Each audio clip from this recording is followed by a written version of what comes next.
Hey everybody, Adam Savage here in my cave, and I'm at the entrance to my cave because back there is something very exciting.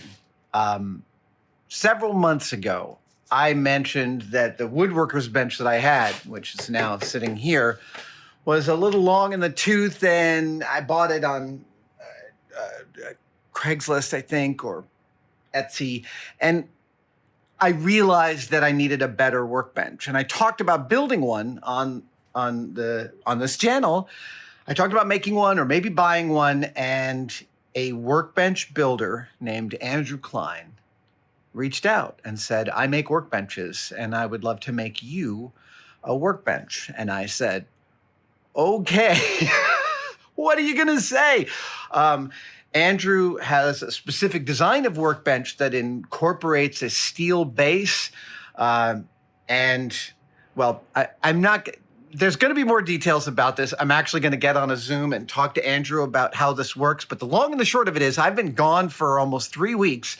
And while I was gone, Andrew came here and installed his workbench that he spent the last several months building. And I'm about to take a look at it for the first time. I got home last night. I decided not to peek. Now I'm going to peek. So let us head through the cave. Oh, this is very, very exciting stuff. And there, that right there, that's Andrew's workbench. Okay. I'm trying to decide how to do this. I think, hang on. Yeah, there we go. That's it. It looks like a xylophone, but it ain't no xylophone. This, oh, wow. Holy,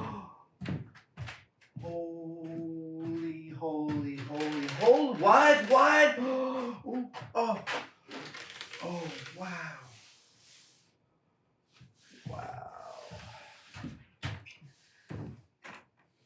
Oh my goodness. Oh. Ooh. I see what he's doing here.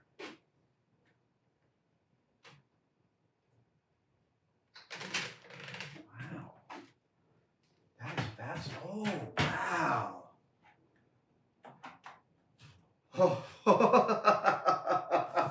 Andrew, you mad, wonderful man. Okay. This is beautiful. We've got bench dogs that are magnetic. Oh man, they're all over the place. Oh, they all pop up the way you'd expect them to. Oh, number one, they're all numbered, so they all have homes.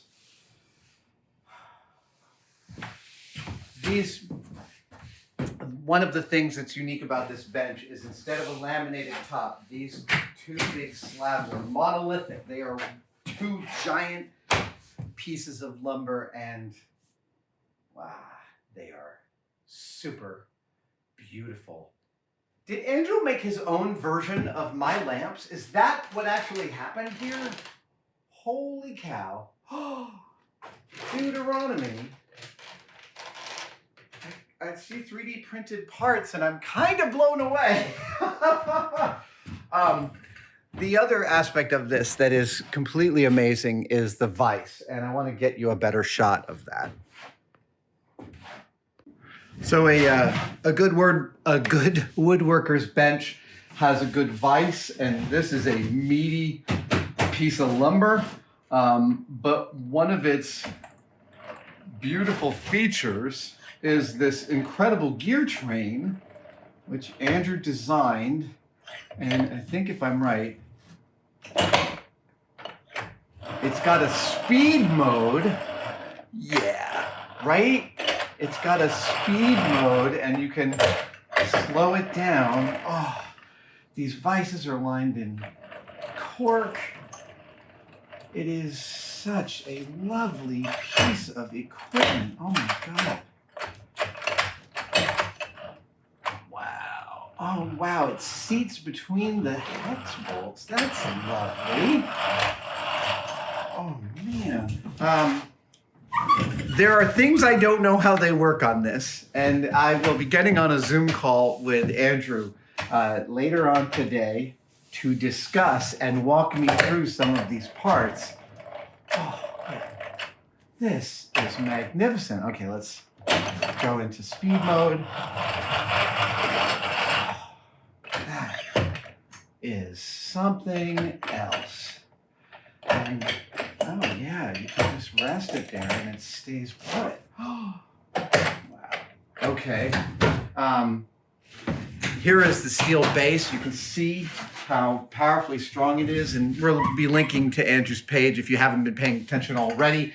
He's documented this whole build and some of the problems he was solving. I'm truly grateful to have such a masterpiece here in the cave. This is the real deal. This is a thing, and it is just stunning. I am really moved. Oh, and this is only one of 2 vices, because check this out. There's another one at the end. Oh yeah, here we go. That's it. So this is the same thing. It's got a slow mode and a fast mode. Oh, wow, look at how pretty this is. Oh, wow. Oh, wow.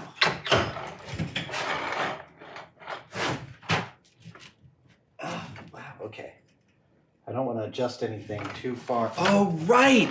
These vices don't have to grab perfectly parallel. They actually have other modes. Oh. I'm going to learn all about it soon. There's this whole middle section that lifts out and actually goes down so that you can get it out of the way and put clamps in here and clamp stuff down, and then it's easy to bring it back.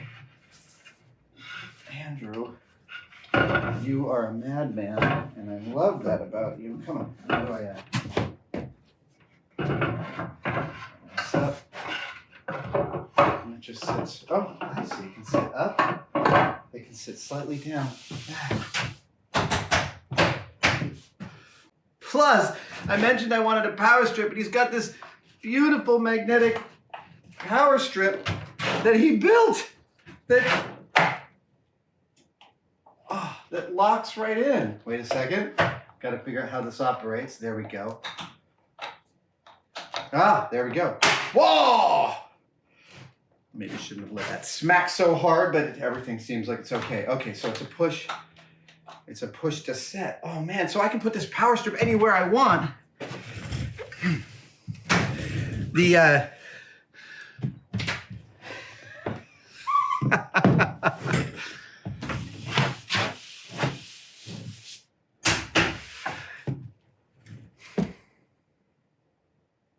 There's a progression one makes as a craftsperson as one gets better at their craft, that sometimes you bring in a new tool and it's one you've been thinking about for a while, but you can tell that that tool is going to augment the seriousness of your endeavors. And that's what this represents to me. A real honest to goodness lifetime workbench.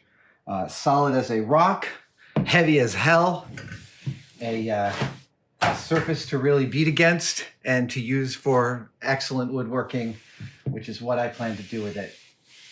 Oh, all right. Let's find out more about how this works. But for right now, I've got just a beaming smile. Oh, there's one part of my old workbench I'm bringing back to this. Hang on. That is my protective leather pad. I may have to get another hide and cut myself a bigger one. But for right now, for doing your basic work on this will keep the surface from being marred by my impulsiveness, because that's what would happen. Oh, so pretty. Let's give you some close-ups. Andrew, how you doing, man? I'm doing great. It's so funny to see your face in person in direct interaction, because we've been communicating only by email and by videos up till now. I know. I've watched so many of your videos. If I ever just pause and don't respond, I'm probably going to be thinking that I'm watching a video and not an actual conversation. So last week I was gone. I did a road trip around the U.S. about 5,500 miles, and while I was gone, you came to my cave and installed this masterpiece. I'm so blown away.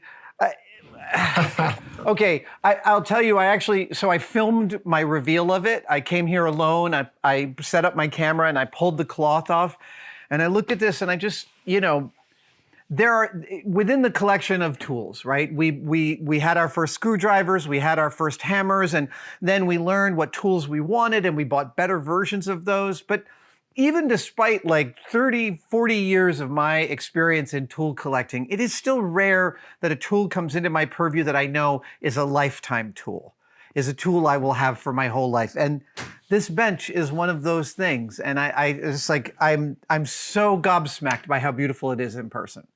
Well, I'm so glad you like it. It was a lot of fun to make. I'm just really excited to have it in your hands. I have been playing with the vices. I've figured out I tell you, I really like the efficiency of your manufacturing, how simple the mechanism is for how complex it looks. There's not a lot going on. It had to be that way. Otherwise, I would have had to charge $1,000 and nobody would have bought them. Yeah. It was an evolution to get it simple and still do what I wanted it to. I really dig the interface between the socket screw caps and that secondary turning gear. That is a lovely little bit of efficiency there. Yeah, there's, again, not much to it, but it works and it's strong. So. Also, I love the power strip. This is incredible. This power strip that you've built. You can see I'm already using it times like 4 or 5 things already. Right. These magnet hold downs are incredible, and I didn't realize you actually work with these guys. I do, yeah. So I started. It's a really interesting story. If you have a second, yeah. At the beginning of last year, I built a DIY kind of switchable magnet, and I sold plans for it. I watched that video. I love that. Well, so did the CEO of MagSwitch. And he was intrigued and brought me on as a consultant, and we launched 3 new products that I came up with at the end of last year, and it was just a really great team to work with, and it's such just cool technology, and they were going to give me a lot of freedom and let me set the direction for their maker business. So I joined. Amazing. And I've been working full-time for them since March. Well, full-time. I still do my own thing too, but this is one of those. This is the perfect illustration of a piece of advice I like to give to people about making stuff, which is make the things that you want, but also tell everybody about them. Because the more people that know about the things that you're interested in doing, the more weird opportunities show up from places you would have never expected. I'm sure that it never occurred to you that you might be working with MagSafe only a few months after making that beautiful little MagSafe adapter. Never would have thought I'd be talking to them and working with them and then talking to you about it. It's just an interesting evolution. Okay, so I have followed all of the videos of the construction of this. How do you describe these 2 main beams? They're monolithic, right? I know that they're not laminated. They're single pieces of wood. Right. So they're quarter. I would call them quarter sawn slabs. Okay. Those ones in particular are silver maple, sawn by a friend of mine. And slabs of wood like that are really hard to find, quarter sawn and stable, and the thickness that you need to make a bench out of. Because they want to split, right? That when you leave it, you have to really. How do you take care of it over time before you even start to work with it to make sure it doesn't get split? Right. So in his processing of them, he's drying them in a vacuum kiln. So he played around with the settings to get all of the moisture out of them. But even as good as that process is, I still coated the ends And I did a couple different flat, Denver is a lot drier than San Francisco. So it was good that it sat in my shop for a while and dried out, because they started to cup, like the middle of each slab was about a 16th lower. Wow. Just because it had lost more moisture in the center. Yeah. Because those are some of the earliest slabs, and he hadn't quite gotten all the kiln settings perfect. Mm-hmm. So I did a flattening step just to flatten everything right before I took it apart and brought it over to you. And hopefully, because Denver's so much drier than San Francisco, you won't have to deal with that. So excellent. Yeah. Tell me about what I might need to know about this bench that I have not learned from watching the videos. I know about this beautiful piece, which I can move into 2 positions and store on the table itself rather than having to lean it up against the wall. That's correct, yes? Right. Yeah, and when it's stored upside down, you can, if you have parallel clamps, you can balance those. You can slip it through the middle of the slot and bounce it on top. So you just have the clamps waiting right in the middle of the bench. That's what that was. Okay, that's brilliant. Yep. So that's that. I always like having a split top for that functionality, getting a clamp in the middle. Yeah. And it's nice to have the tool rest get out of the way and actually work to hold the clamps. Let's see. So you're familiar with the 2 positions it can sit in? It can sit. There is a higher position, right? Yeah, there's a higher position. There's that position. Yeah. Okay. So what is the purpose of this position? Right. So if you want to backstop, you're planing a board, you can lift a dog. If you lift a dog up in combination with that, then you have, 2 sides, so you can push into a board. So that's great. It ends up being like a really large bench dog. Right. Exactly. That's awesome. Okay. And then it just slips right back there. That is, honestly, it's just those little things that, again, you get to a certain state of making something, and when you feel someone's work and when you pop something up, like these bench dogs, and you pop them back down again, and you feel it's like, that's kind of all I need to know, okay, and so this, and then for storage, it goes upside down, and I can balance it. Okay, what is this for? What is that for? Okay, so the way that the slabs are attached to the frame is with screws that come in from the center. Yes, I saw them when I pulled this out. You can actually see them. They're inside here. Yeah, there we go. Right there, right. They're right there.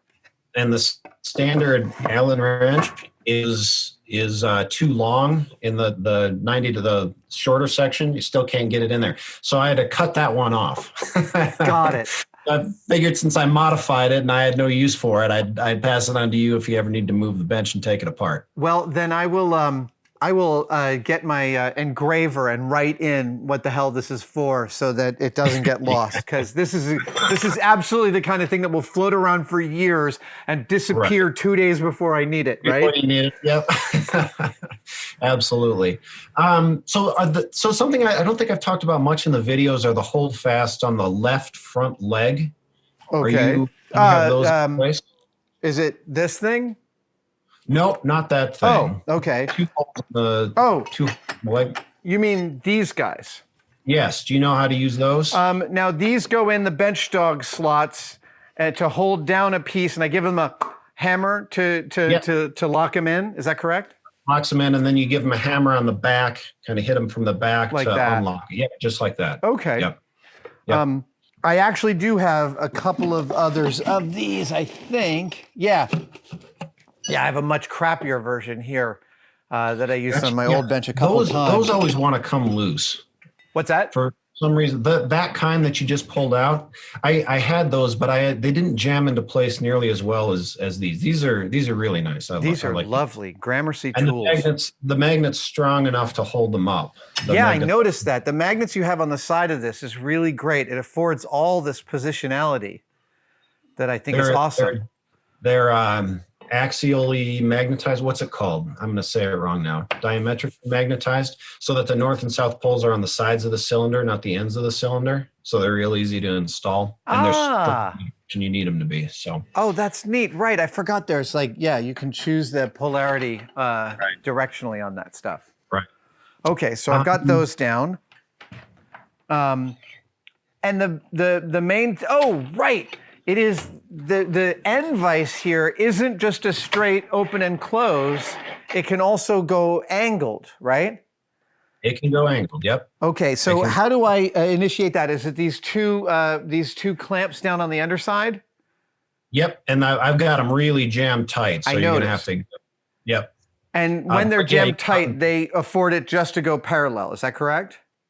So when they're you lock them into place at whatever angle you want. So right now they're locked into 90. So you loosen them, set the angle you want, tighten them, and then you can tighten the vise. It's important that you don't leave them loose and then tighten the vise, because that puts strain on the mechanism. So you want all the strain to be taken up in the lockdowns. So. Copy that. Okay. So when I want to adjust the angle on this vise, I simply loosen those, choose the angle, tighten them, and then I can come in and lock this down. Yep. I don't use it very often, but when you need it, it's really nice. I can imagine. I mean, this just makes me want to think about all sorts of new projects to do. That's good. For some reason, over this cross-country trip, I've become obsessed with Tom Woodford's YouTube channel. Ted Woodford's YouTube channel. He's a luthier, and I've been watching him use stop blocks and all these different stuff that's built into this bench to do some of his making, and I'm getting kind of like itchy to do some woodworking. Nice. Yeah. So at a very level, I was trying to do everything that the classic benches did.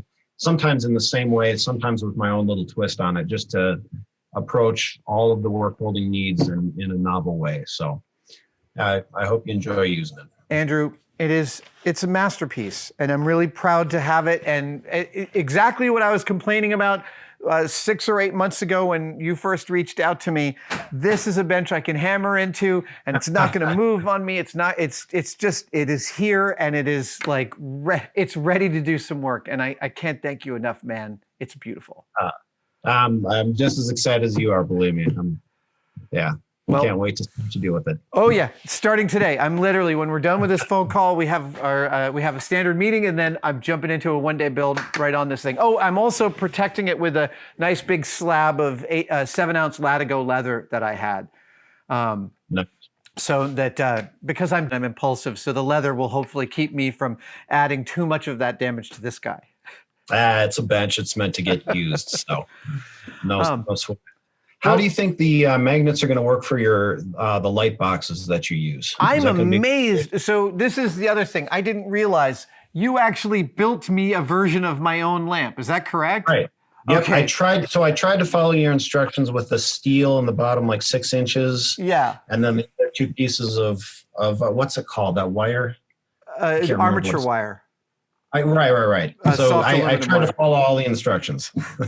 You nailed it. I was like, I had this whole double take when I got here because it was there, and I'm like, this is my lamp, but it's not my lamp. But it is my lamp, but it's not my lamp. And I could feel the steel in the bottom. I'm like, wow, someone got everything right. And then I saw the 3D printed parts, and I realized that you had done that. I love it. I think it's great, and it's way better than having it screwed into the side. So I think I made you sent a bunch of extra magnet hold downs. I think I'm going to attach my lamps to those so that I have all that positionality.